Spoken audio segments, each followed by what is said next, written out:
Mike, are you good to go in there? All right, we're ready to go. This is the call to order for the Kitsap Public Facilities District meeting of April 28th. Is there anyone in the audience that had public comments they wish to make? All right. Will you take it, Russ? We have Mr. Anderson online. Mr. Anderson, would you like to make comment? Good evening. I have one comment for Erin Leadham. I want to congratulate her on her recent retirement from the mall. In March, I went looking for her because I wanted to talk to her a little bit. The lady came out of the office and said, "Oh, I'm sorry, she retired." Anyway, very good. Congratulations. Thank you. Thank you, Hank. That's wonderful. I am loving retirement. Good. Good. Keep it up. All right, so we will move over to the approval of the consent agenda. We have listed any comments, any items to be pulled out. Do I have a motion for the approval of the consent agenda? I'll move to approve it. Second. All in favor? Aye. Aye. Aye. Aye. Any opposed? So it passes unanimously. And Russ, I will turn that back over to you to introduce the PERC project update. All right, thank you. Let me bring up their presentation.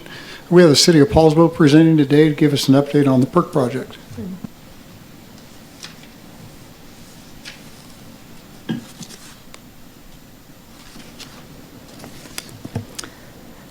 Can you all see that on your screen? Okay. Okay, go ahead, Diane. Good evening. My name is Diane Lanius, and I am the Public Works Director for the City of Poulsbo and also spearheading this phase of the PERC. We have a few people here tonight. We're very excited about this project. Our consultant from HBL, architect, is Craig Skipton, and he's here. We also have what I like to call maybe the backup team or the chorus over here. In terms of staff, we have Josh Rains, our city engineer, Carla Botten, who many of you who've been around a while know led the feasibility study and has since handed it off to the engineering and architecture team. Deb Boer, who is our finance director and assistant city administrator. She's the person that will make sure the bond happens at the right moment in time. And any information on that, she helps us make that happen. And then our Honorable Mayor, Becky Erickson, is here tonight. So thank you and welcome to Poulsbo. It's nice to have you here. And I just want to say that this project has been going on for a long time, and I'm happy to be a part of it. It's very exciting for the city to have these recreational facilities available to our citizens. Next slide. Just a reminder for the public and maybe anyone that hasn't been involved for some time, the PERC is a 6-acre site. It is just south of Olympic College properties. It's very close to the Fairfield Hotel, and it's close to our new pickleball kingdom. It's currently 6 acres, and I want to share some good news. We do have a couple of privately owned properties to the east, and then we have a willing seller for a voluntary acquisition, which I think greatly enhances the project. And for something that you may be interested in, that purchase, if it comes through, would be paid for by the city, not the funding from the PFD. I know everybody comes and they ask for more funding. I'm not asking tonight for phase 1, but I hope that I prep you for how exciting the project is, and maybe we'll see you again for phase 2. This 6-acre site is currently at the dead-end road, which is Reliance. If you head up toward Olympic College, you can check it out. It's about half open space, and about a third to a half of it is heavily treed at the end of that roadway. Next slide.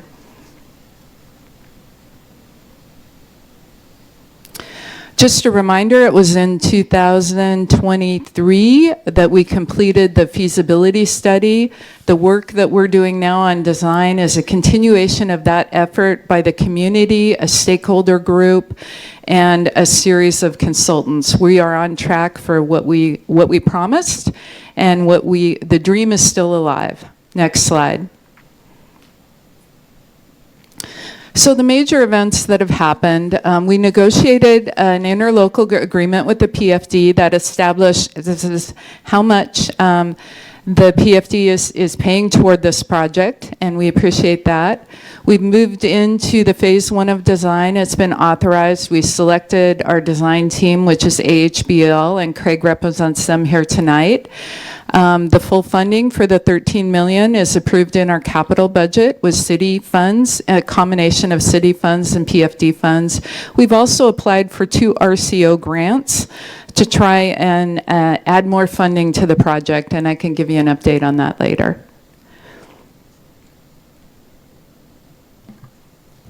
All right, well, that's where I get to start. Thank you, Diane, for getting us this far. My name is Craig Skipton. I'm a landscape architect with AHBL, and it's a pleasure to be here with you this evening. I'm excited to share with you all what we've been working on for phase 1 and continuation of the process. Just a quick pause. I just wanted to thank you all for your service, your public service. As a resident of Kitsap County, I didn't know too much about the KPFD before this project, and now I do know a lot more about it, and so I'm very thankful for your service, so thank you. So phase 1, we've been jumping forward from the work of others, right? Our feasibility study, so we are continuing that work forward and really getting the project to become more real. And what that starts with is a site survey. So this is where our site surveyors went out and measured and mapped every nuance of the site, took measurements, and delineated all the boundaries, so we know what we're working with. The feasibility study stopped short of that, and now we're taking that forward, and now we have that documentation, and it's part of the project archive. And then we're using that to move forward to phase 1. On top of that as well, we're working on and have completed the geotechnical analysis of the site. So our consultant, ESI, Amazing Geotechs, went out and looked at soil infiltration and or soil analysis for construction, where buildings might go, to help us in that design of buildings for the site. And that report's due and part of the project archive as well. We're also monitoring groundwater for infiltration as part of our stormwater management plan as well. So those are 2 big pieces that we completed as part of phase 1 that really help us to identify and know what the site is and what it's capable of for design and construction. The next piece is we were looking at precedents, really trying to continuation of that feasibility study and looking at what other local examples, how they function for design of parking and flow within the site. Another major piece that we've completed so far in phase 1 is our pre-application conference with the City of Poulsbo. This is bringing it more real to the project for what is required from the City of Poulsbo to make the construction comply with building codes, land use codes, all the master plan, OHABA master plan pieces. So that's a major piece that is really helping to clarify the site plan layout for us. And the next piece that I want to talk about is just our validation studies. So moving from the feasibility study, we got into some really fine level detail of what the site is possible for design and layout. Next slide, please. And this slide, as it comes forward, is about just an example of some of the site plans that we've reviewed.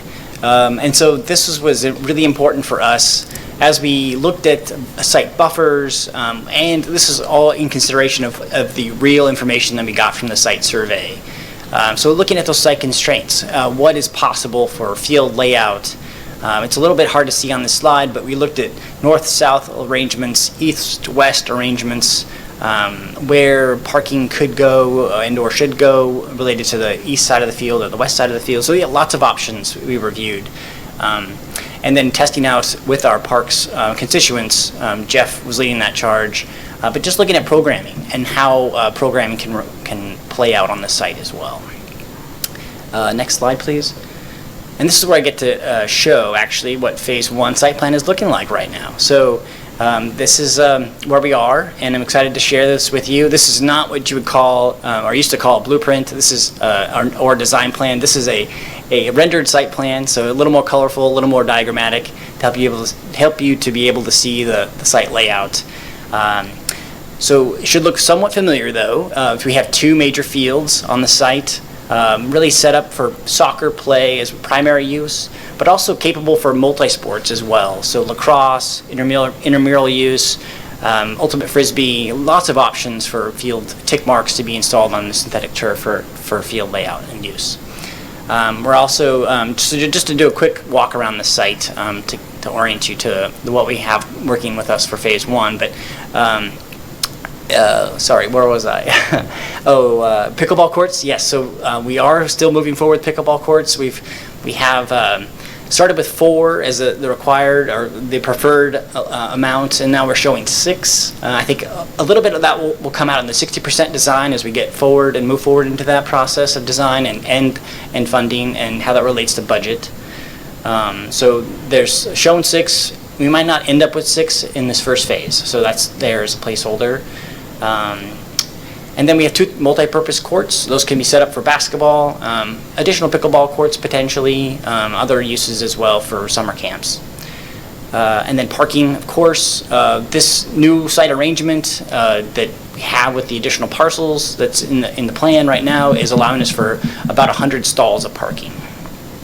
Drop-off and other features as well for that parking area. We're also showing a couple major buildings that are the white boxes, and those are important pieces for shelter, and the main one is the restroom facility.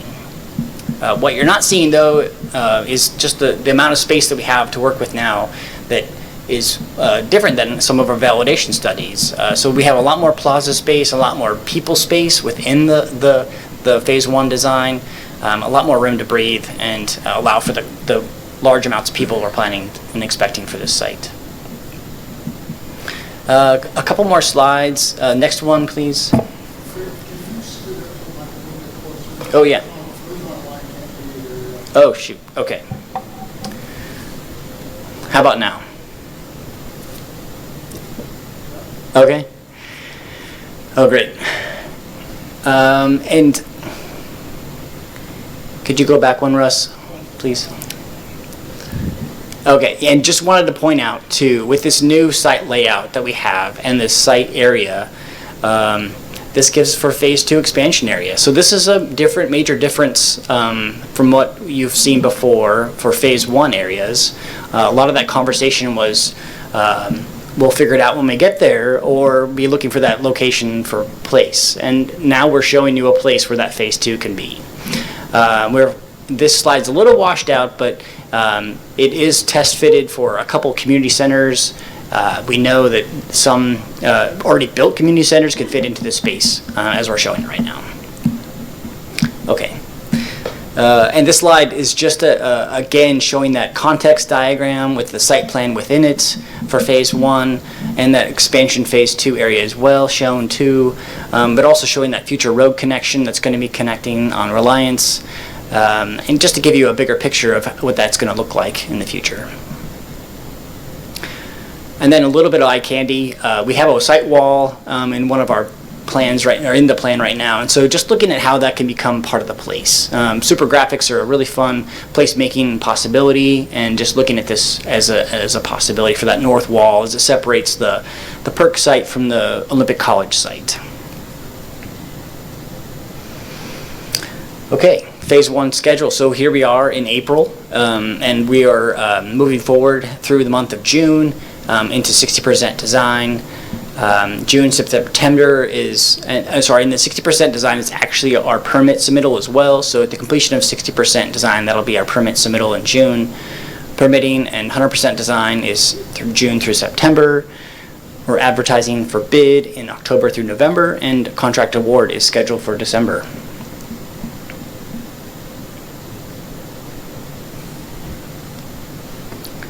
Next slide. Thank you. Oops, one back. I like this slide though. Better than numbers, right? So the project is on schedule. Our next opportunity to give you an update is about September. What I can tell you, it's on a very tight schedule. Our ILA requires us to award the contract in December, and that is exactly what we're shooting for. If we need any grace on that, we will come back to you in September and give you an update. But this project will be built in 2026, and there will be people playing on the field in 2027. It's going to happen, it's real, and we're super excited. A reminder, the funding commitments that we have are $8.7 million from the PFD. The first 1.6 is from PFD reserves, and the next 7.11 million is a bond that the city carries. And the city is putting up 4.29 million. We believe this bond will be issued in early 2026, and that's consistent with the financial pro forma that the Northwest Municipal Advisors have put together. We've also applied for 2 grants in the range of 2.5 million. Unfortunately, we do know how the legislature ended last week, and one of those didn't quite make the cut, but it scored pretty well. So never say never. We're going to keep pushing on that. And then the other one is a retroactive RCO grant for the acquisition, which would be really nice. The project budget right now is $13 million. I can tell you that we're dreaming big, and we will bid this project with some alternates and fund as much as we possibly can in phase 1. And now we're happy to answer any questions that you might have. Next slide. Thank you. So this is the schematic rendering. I think one of the things I'm kind of excited about is we have a lot of walkers in Poulsbo. There will be a circumference trail that people can walk on. It's very connected to Olympic College. We've had meetings with the college to talk about how they could use it and share it. We've also initiated conversations about overflow parking on their facility, and also overflow parking on some of the other commercial properties, and we've had a very positive response. There's a lot of apartments being built on this end of town. There's also the Fairfield Hotel. We anticipate that the major events that happen will put people in that hotel. You know, they'll be able to stay there. And there's a new apartment complex being built almost across the street. And they'll be able to go play pickleball at Pickleball Kingdom during the winter and during the summer on our place. So there's a lot of good energy around the project and what it can be for that side of our city. So I'd like to just open it up to questions. Do we have any questions from the board? I have a question. You showed those 3 pieces of property of which you're acquiring the kind of the left-hand 2. Is the third one owned by the same property, the same owner? That's a really good question. Unfortunately, it is not owned by the same owner, and the person who currently has that third one, they have something in mind for it. But we may actually reach out to them just in case there's an opportunity, because that would make a really nice, sweet corner to own the whole thing. Yeah. So, but we don't know that it's available to us. No, it's not at this time. Okay, Thank you. Good question.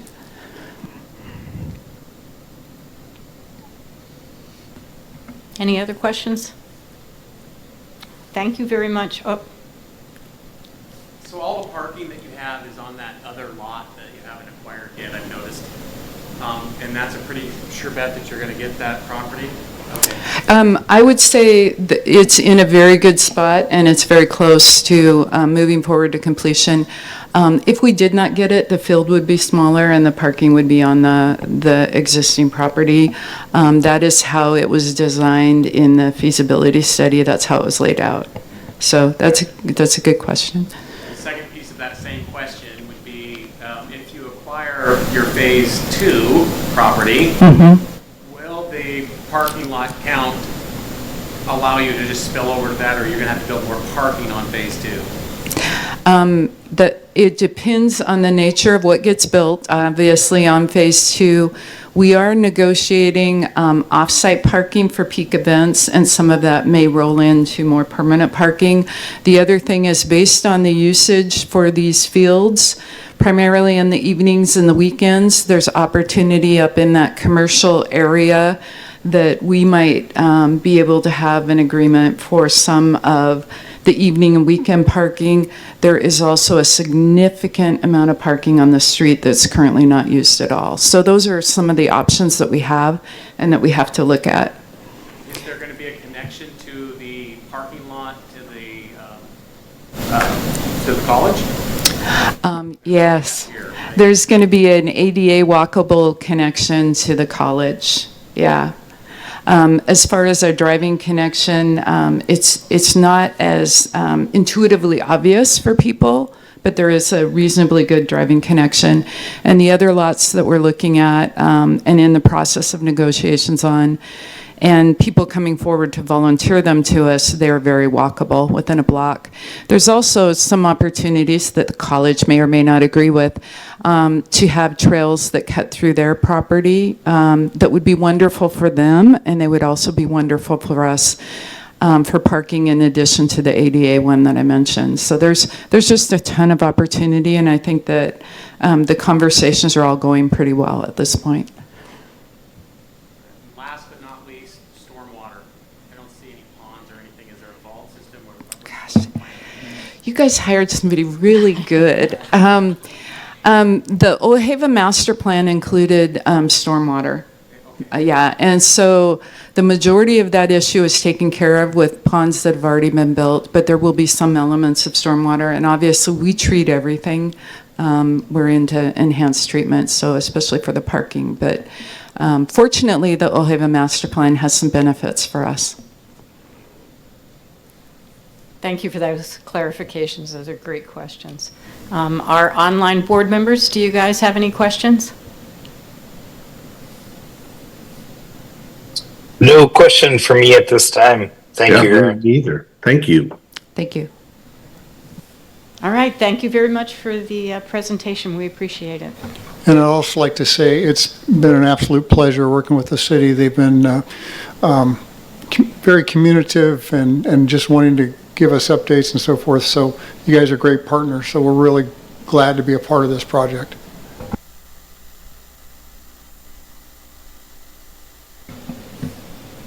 All right, we'll move on to general business. Russ, will you take that? I will. I'll get us started. The update on our audit, we had our most recent fiscal year 2021 to 2023 audit by the state, and we received what's called a clean report.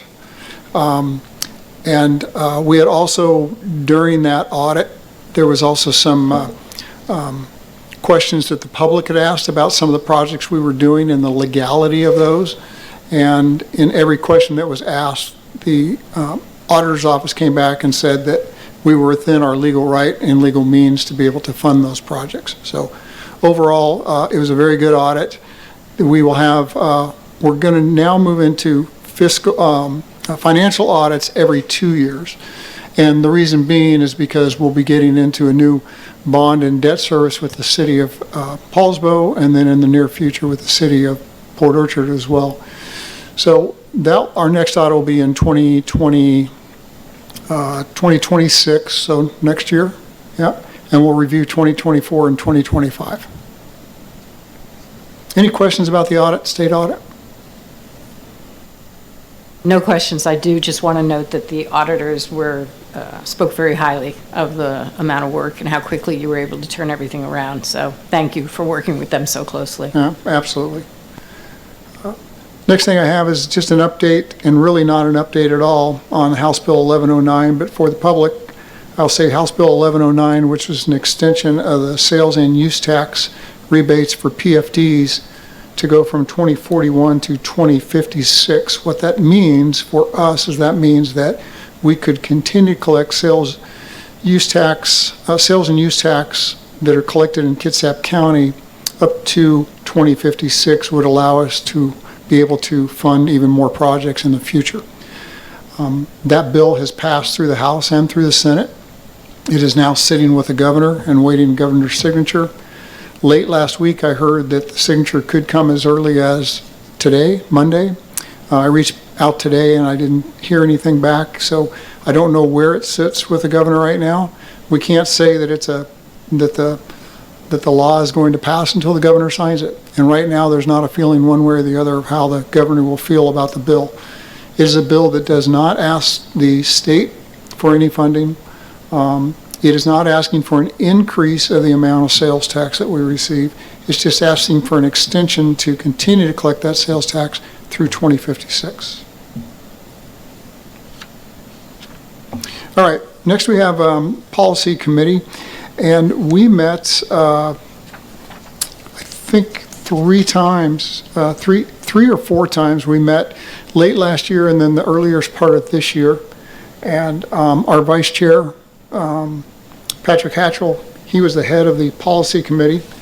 What you have in your packet, and let me get to my other presentation so I can show it to the public as well.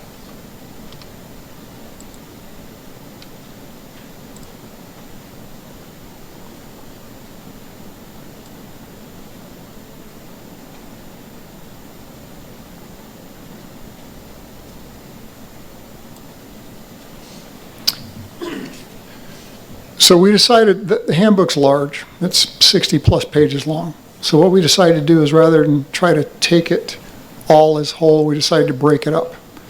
So this first part of the handbook is the essentials portion of the handbook. And you can see there on the table of contents, and let me zoom that in because for those of you that are sitting in the audience, you may not be able to see it very clearly. So let me zoom it in.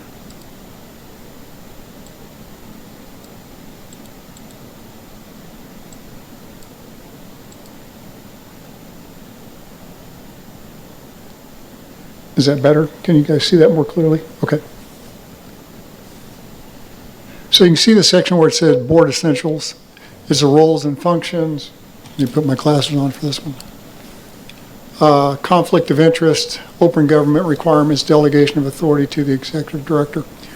We took that first portion of it, so basically pages 5 to page 12. We looked at that, and we also looked at the appendices. And the appendices are down towards the bottom of this. And the appendices included the board member job description, code of ethics, standing committee to the board of directors, and reference guidelines and RCWs and our board resolutions that we passed. And so the committee took a look at this, and we had a lot of feedback. I really appreciate the committee agreeing to come together. We had a lot of feedback on it, and our policy committee consists of Director Jagodinski, Director Havers, and Director Hatchell. Like I said, Director Hatchell was our in charge of the policy committee, and I'm going to turn it over to Director Hatchell now and see if he's got any comments you want to make with regard to the meetings that we held, and then also turn it over to Director Havers if he has any comments. Okay, thank you. We spent a lot of time on this, and it went very, very well. We had some excellent outside assistance with this from, I forget who that was, but the person that knows how to do that stuff. So this is just one of a continuing saga. I believe we have 2 more to go, 2 more parts. Correct. Yes. And I have a feeling this is going to be constantly updated as the laws change throughout the whole time. We'll probably have to continue this committee meeting regularly forever, because I know the RCWs change what we do and everything else. So, do you have any comments, Director Havers? Well, I think everyone can see it. This is basically, it's going to be a guide. I mean, if we have a new director who comes on and they're as green as I was coming in, saying, what am I supposed to do? What am I, both ethically and what are my responsibilities? I think this now is a good blueprint for that, and does give, frankly, all of us a good sense of what they're supposed to be doing. So this is going to be like our little Bible, so to speak, of when you are coming on as a director, this is what you are expected to do. This is what you can't do, conflicts of interest, ethics issues, things along those lines. So I think this is a good, solid thing. Some of it's intuitive, some of it is designed to comply with the statutes and all, but I think beyond that, there are some just general policies on things, and also on expectations of attendance at board meetings, and then kind of what happens if you don't.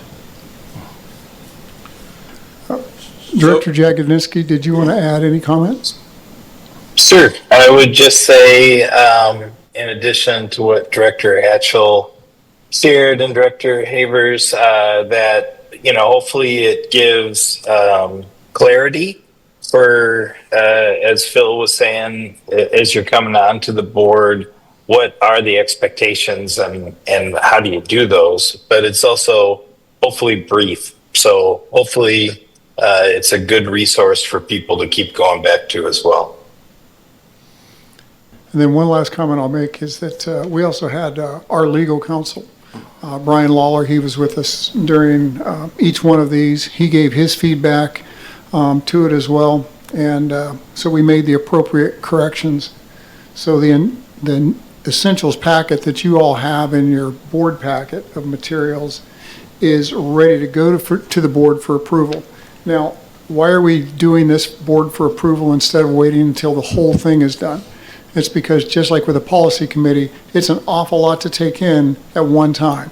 So what we thought we would do is the approach would be, we'll get approval from the board on this. If the board says that looks good, then we move on to phase 2, and then we'll go on to phase 3. Okay, so with that, I will go ahead and make a motion to adopt Part 1 of the KPFD Board of Directors Handbook. I will second it. Any questions? All in favor?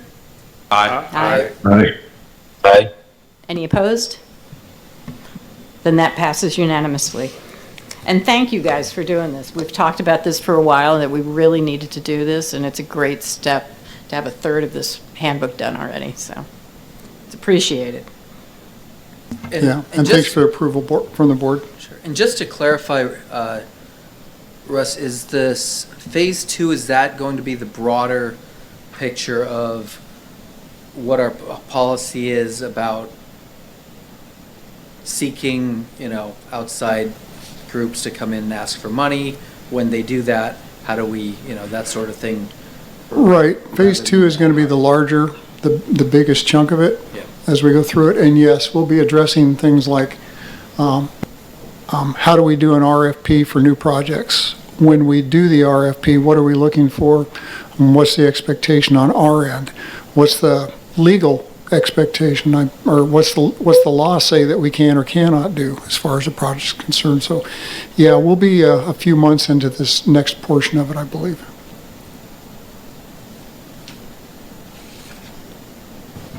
All right, next item is Finance Committee. Finance Committee met late last week, I believe it was, and we've actually met 3 times since the beginning of the year. And I wanted to establish the Finance Committee for the sole purpose of making sure that there's another set of eyes that are looking at where we're at financially. Now, we have our great accountant, our great CPA, Sandy O'Hare. We've got Ryan Newmeister and Scott Bauer from Northwest Municipal Advisors. So they're helping me along the way. But really, the Finance Committee, which pretty much consisted of Treasurer Draper and I, would sit down and we'd go through the budget, and we'd create a new budget for the next year and take it to the board for approval. Well, I felt that we needed more than that, and I felt like we needed more eyes on it. And quite honestly, this first go-round of this Q1 report really brought a lot of attention to better information that the board can use. And I'll cite an example of that. Our 2 other board members on the committee, our Director our Director Cucciardi and Director Blair. And Director Cucciardi specifically says, hey, I would like to see more detail in the operating expenses, more detail in our capital funding and how it is that we kind of budget for both. And then some explanations as to why we didn't meet that expectation or why we exceeded that expectation or whatever. So having the meetings have been very, very beneficial for me to be able to not only just look at our budget and our revenues on a quarterly basis, but also what else am I missing, right? So I'm going to turn it over now to Treasurer Draper, and he's going to talk about the report. Let me pull it up here for you so you can see it on your screen as well.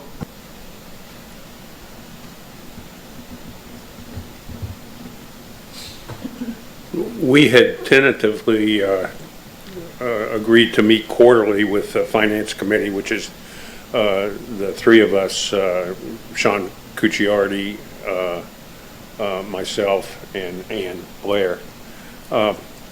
It comes to mind, though, we're meeting the board meetings every other month. Is there some advantage to adjusting the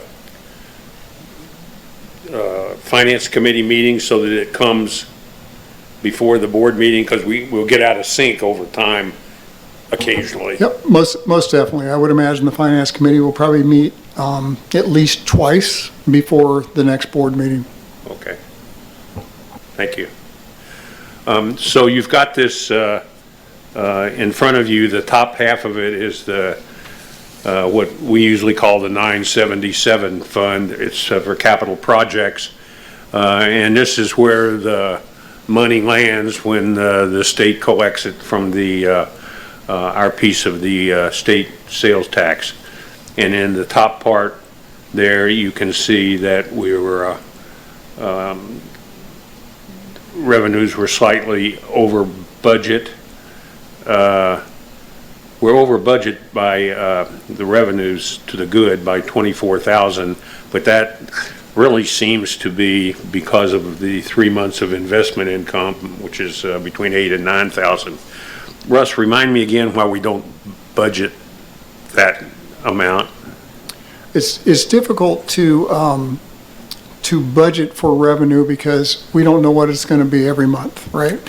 And if you remember too, and for the public's knowledge, when we receive our sales tax rebates, it's 2 months in the rears. So we'll have one that will come up here in the next few, later this week, we'll get the April report, but that will actually be for February. So it's really hard to predict what it's going to be because we don't have a crystal ball on how sales tax was handled in February. The other thing too is that the interest rate is not a set interest rate that we receive. So in other words, I can't say, okay, well, if I'm going to receive $240,000 this month, then I know that my interest rate is going to be this. Interest rate varies. The county is the one that sets the interest rate, so it's hard to be able to predict what that is, what that's going to be. What we can predict and what we do know as the outflows, and it's shown up here on this chart too, is we do know what our debt service, our monthly debt service is going to be, because that's set and that's something that we pay. So when we look at our outflow figures, you can see that we're actually at 87% of where we thought we would be for our debt service and our outflow expenses. That also includes, and so what else is outflow is that all the money that we get comes into the 977 fund, our capital fund. I then have to go to the county and I have to request that they move money from that account to our operating expenses account so we can cover our operating expenses, right? Now, I've gone to doing that on a quarterly basis too. And I just do basic math and I say, well, what was our budget for this year? Our budget for this year was $295,000. I then divide that by 4, and then every quarter I take that 1/4 and I put it in to cover our operating expenses for that particular quarter. So that's predictable as well, but at the end of the year, it may be completely different because we may not need as much, right? because we've been, for the last 3 years, we've been trending where we've been under budget the last 3 years. Now, I think it's going to be tighter on us this year. And when we hear about the report on our budget, the 968, you'll kind of understand why. But I still think we'll come in under budget. Because we always use I think we always use a pretty conservative budget when we put it together. So that's it's really hard to say, yep, this is what we're going to get this month in revenue. We really have no idea. The other one constant that we have for us internally is that we say we're going to budget for an overall increase of 2.5% from the previous year. Well, if you remember 2 years ago in 2023, that was only 1.4%. This last year, it was 2.1%. This year, we said, well, let's factor in it at 2.5% like we have. And this year, we're actually ahead of that. So we may beat the 2.5% pretty soundly by the end of this year. First quarter, we have. So, but yeah, so that's why it's kind of hard to predict what our revenue is. But you know, we do the best we can to determine what that is. And because of Director Cucciardi saying, hey, I'd really like to get a closer glimpse of that and how it is that we can kind of ferret that out over the months, that's the reason why what you see here, this report you see here, is a lot more detailed than what you've gotten in the past, specific to revenue. Well, we're really close on the sales tax revenue for the first quarter with $3,700. That's amazing, I think. And the amount, basically the amount we're over is the investment interest where we didn't budget anything. And it seems to run right around $8,000, $8,500 each month. Could we just budget $8,000 or $9,000 or? We certainly could, yeah. I would go conservative and I'd probably budget $8,000. Yeah. Yeah. Okay. If I get a notation on that, if we're running at 8,000 interest, then I would actually say we budget under that. But I agree that we should probably have a placeholder in there for it without trying to get the mathematical formulas. Yeah. You know, whether we put 6 in there, you know, and just Well, say anything. We know it's not going to be zero. Yeah. Right. Yeah. And so I'll work with Northwest Municipal Advisors because they're the ones that do the heavy lifting when it comes to these projections. I'll work with them and we can start to put in a line item for an additional, what we think will get in interest. If you remember when I send you all the sales tax rebate report, I put on there what we received, the interest that we gained, and then I subtract out of there what our operating expenses were for that particular month. So you can see, okay, well, bottom line, this is what we had left over, basically. And I'm thinking that don't overthink the interest budget holder number. You know, I understand that we can ask the professionals, what do you think? What do you think? But if we look at the last 12 months and we've been running between $7,500 and $8,500 a month, then if we're going to be conservative, and we're talking about next year's budget, then we could just go in at a number well under that and know that we've budgeted something. Yeah. Yep. So. And still on the 977 fund, you can see in expenditures we're a little bit. We're at 87%. You can see that for the annual, the number goes up. So we got some big numbers coming up at the end of this year. For expenditures, correct, Russ? Correct. Yeah, okay. Moving down to the bottom part, that's the operations fund. And remember, Russ quarterly moves money out of the 977 fund into the 968 to cover our operational expense. And you can see the far bottom right corner, our total budget for the year for operations, $294,000. The three highlighted in color are really 3 different reasons why we're overexpended for this first quarter. The first one, the one in blue, is the communications section. And these are overages. They're actually all 3 are for different reasons. The communications one is an error. We just forgot to budget for a technical equipment and a software upgrade that comes every 3 years. This is the 3rd year, and we failed to budget, but the work got done, so that one was over. Consulting, that was, yeah, feasibility study by the Department of Commerce and fee for the Washington State audit. And those will actually probably come in under budget, but it's a question of making an educated guess as to when those charges will hit. And they hit a little bit different from how we budgeted them. So that one will even itself out over the course of the year, and I think we're likely to come in a little bit below budget, aren't we, annually?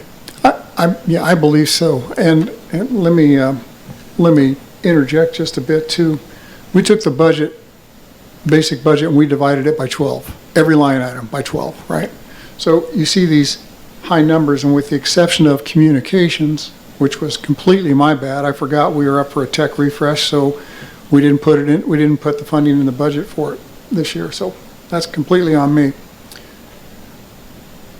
I should have gone back and take a look to see when the last time we had an audit, when those bills were going to come due, right? And we knew that the Department of Commerce feasibility review, we knew that was going to be $15,000. They told that to us up front, but we had just made that as part of the communications or the consulting and had divided out by 12. Well, then all of a sudden it hits us and we pay it and it shows that, wow, we are really out of whack here on our budget. So like Director Draper was saying, stressed out over 12 months, we're going to be fine. But in this first quarter, with those hitting our pocketbooks pretty heavy, it made the numbers look far worse than what they really are. So the third one where we have an overages in membership dues, that I believe was Kitsap, is that right, Kita? Correct. Yeah, and again, we budgeted the wrong amount. We pay annual dues to them for a membership, and our membership category has a certain name. I forget what it is, but last year we paid $5,000. It traditionally had been $2,500. We thought it was going back to $2,500 this year, and that's what we budgeted. But then it came in again at $5,000. So we think that's probably what we agreed to, but we just budgeted incorrectly. And the lesson learned there for me was that when we were putting the budget together, I should have contacted Kita and said, hey, what can we anticipate our annual dues to be, right? And then we would have budgeted for it properly. So again, I take full responsibility for that. I take responsibility for all the overages, and I'm not trying to make light of them at all. As the executive director, it's my job to look out for those things so they don't catch us off guard like these do. So even though it shows a bleak, we're at 125% for the first quarter of what we budgeted for, we are, but I think that we'll clean ourselves up in Q2, 3, and 4. And in fact, we have been under budget for the last number of years. We may not be quite as much under this year as we've been in previous years, but I expect we will still be somewhat under the 294. So that's my report. Anybody Great. has questions? Well, Director Blair, did you have any comment? Nope. As a matter of fact, I don't. I'm impressed with the work and appreciate it a lot. I mean, especially as someone. And we have Into the Sean, he's got a comment. Yeah. I'll just finish with the microphone playing. No, you didn't interrupt. I didn't push the button. And that's part of the newness of me in this particular setting. But I appreciate the thought, and it's good to be on this committee, as always. When you're sitting on the Finance Committee, you do get to figure out how it works. And that I appreciate the fact that it does do that, and the presentation too. So thank you.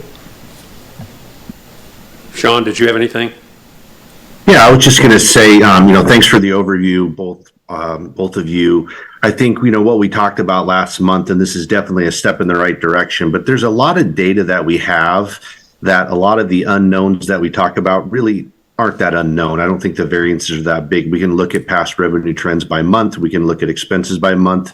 And I think instead of generating budgets on an annual basis and dividing by 12, that's what's leading to some of what appears to be a negative variance, but it really isn't. It's just the way the budget is divided up. And so as we go into next fiscal years, when we know we have key to dues at some point, and we've got the state audit at some point, we should budget those in the month for the month that they're going to hit, because again, that consulting is a great example. If you look at our annual budget, we are not over budget by 165%. It's just the way we did the budget. So I just think by taking a little more sophisticated approach into the future and looking at both revenues historically, expenses historically, and timing them in the month, I just think we're going to have a lot better data to discuss as board members, and for the general public that may look at some of these reports, it will tell a more accurate story. So I just thank everyone for moving this in the right direction. Thank you, sir. That's it, Russ? Yes, sir, that's it, Director Draper. Thank you very much. We didn't need board approval on that. We're just reporting out on it. The last thing that I have in general business is the Northwest Municipal Advisors Service Agreement. Every year we sign this, and so they sent us a new one, and myself and our legal counsel, Mr. Lawler, took a look at it. It looked sound to us. I sent it off to the board as a read ahead as well, so you get a chance to look at it as opposed to having to tear through it here during the board meeting. If there's any parts of it that you'd like to speak to, we can certainly do that. I see that we have Ryan online. Ryan, as a matter of fact, I'm going to give you an opportunity. Did you want to make any comment about the service agreement? There we go. Thanks again for having us. We've really appreciated working with the PFD for all these years, helping plan for these future projects and helping try to be prepared for what's down the road. And we really take this contract seriously, and we're very glad to continue to be able to work with you, and we hope to be able to work with you in the future here. Thank you, Ryan. It's my recommendation, it's my ask of the board to approve the service agreement. Do we have a motion to approve the service agreement as presented? I so move. Any comments, conversations? I will second it.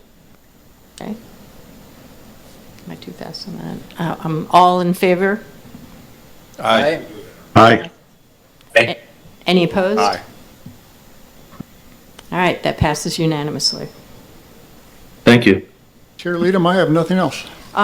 Russ, do you want to, I ask you to just pull up the sales tax rebate revenue summary? Oh, Can you sure. pull that up on the screen? Since that's our lifeblood, let's just look at it before we finish.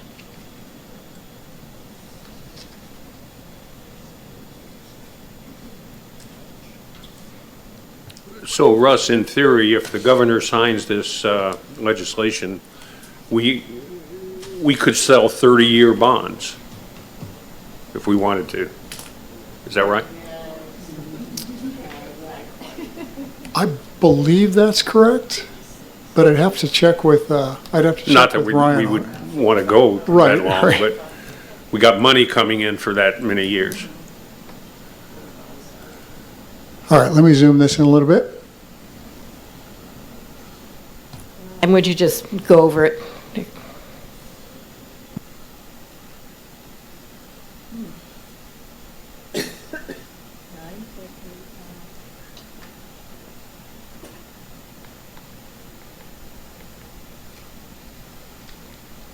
Okay.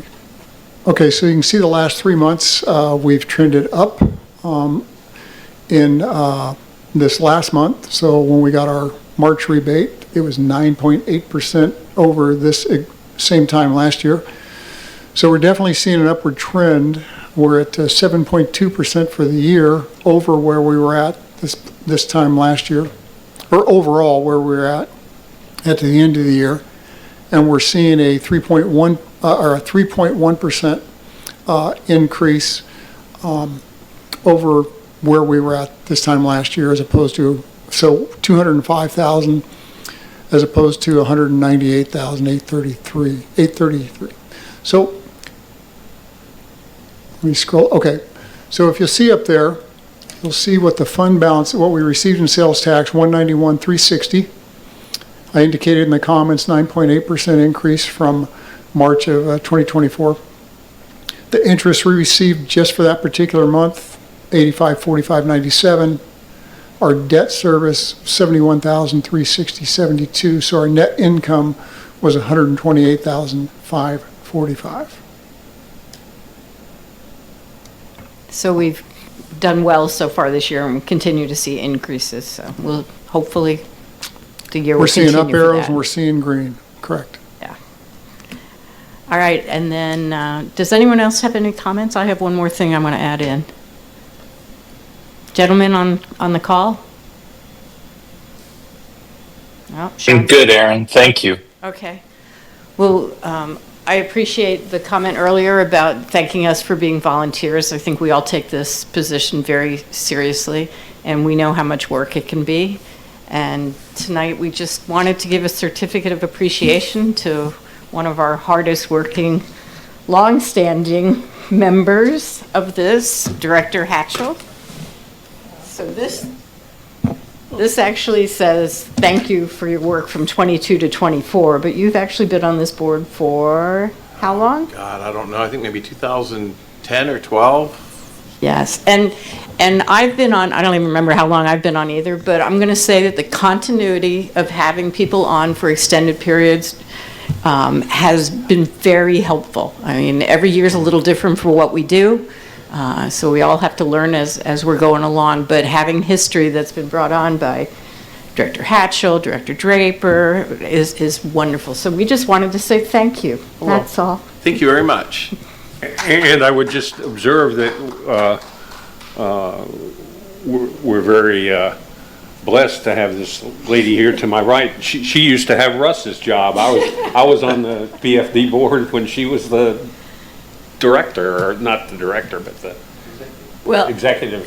Well, let's remember too, there was nothing when we started, Walt. So I get to have the pleasure of seeing the growth and the professional changes that have taken place and the good care that's going on. So it's fun to come back 20 years later. 20 years is like 2 minutes, right? Yeah, but Russ, let me tell you, somebody's been here that whole time. Yeah. All right, then for the good of the order, we're done and the meeting is adjourned. Thank you very much, everybody. Thank you. Good night.